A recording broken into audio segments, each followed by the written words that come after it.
Yeah, it's just all very strange because you know, in the waning days of Kross's contract, you know, his you know, the book comes out and you know, he's doing these book signings. There's a lot of that in the documentary, and I guess his merch numbers went way up, and people were, you know, people wanted to see more Karrion Kross, and you know, and apparently they did offer him a deal, but like you said, they didn't offer it to Scarlett, and Kross was questioning the money and, you know, how did you get to this number? Let's continue this dialogue. And he explains in the Ariel Helwani interview that he was offered, you know, he was offered a deal, a new deal, did not include Scarlett. And when he asked, well, how did we arrive at this number? I'd like to see some analytics because, you know, he knows, you know, he's selling a lot of merch.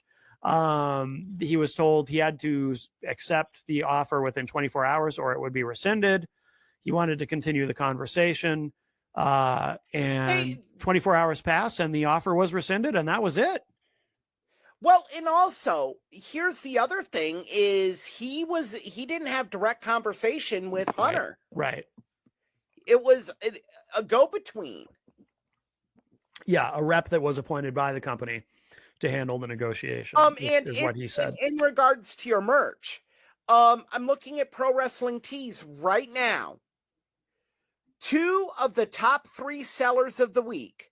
Number 1 is Killer Kross's new shirt, Good Soldier. Number 3 is Scarlett Bordeaux's Hex Appeal t-shirt. Good. I'm glad to see that. I'm glad to hear that. That's good for them. What's in between? A signed limited edition deathmatch print drawn by Rob Schomburg, signed by Mick Foley. Okay. So in the end, I mean, they're going to be fine. Like, I wouldn't be surprised if they land in AEW, right? Or something. Well, AEW hasn't called. Well, that came up too during the interview with Ariel Helwani. I think a lot of people, a lot of organizations think it's a work. Exactly, and that's what Karrion Kross said. Yep. I mean, and this is the drawback when creative wants to work the sheets constantly. Mm-hmm. Yeah. They did it with the Seth injury. They've done it many times. They did it with CM Punk's return. When you do that, you can hurt your talent. Mm-hmm. And that's what's happening with Kross. Also, he's asking for an astronomical appearance fee. Yeah, apparently. Yeah. That can be dangerous. Yeah. I mean, look, if there is, and let's keep in mind that TNA Wrestling probably is off the table because of their partnership with WWE, that more we hear may not be a partnership. They may be a secondary developmental. Mm-hmm.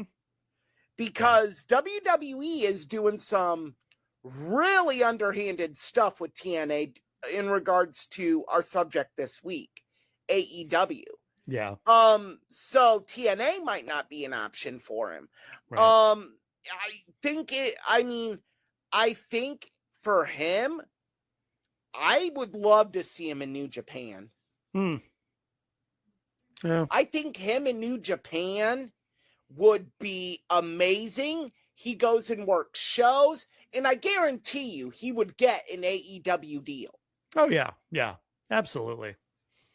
Also too, you know, the hopefully whatever happens for him, you know, I think we're all rooting for him, and I hope good things happen quickly, because the other factor in this, and you know, this isn't as much of a factor as it would have been at one time, certainly, but he is 40, so it's not like he's a young guy who he's not a 25-year-old dude who, you know, had his big break and it didn't work out, so now he's got to go hit the indies for a while and then he'll eventually get back to WWE. We don't know, you know, at his age. I mean, he's in incredible shape. I'm sure he's got another decade in him, but we don't know. So I hope whatever does happen for him, not only do I hope it's positive, but I hope it's relatively quick.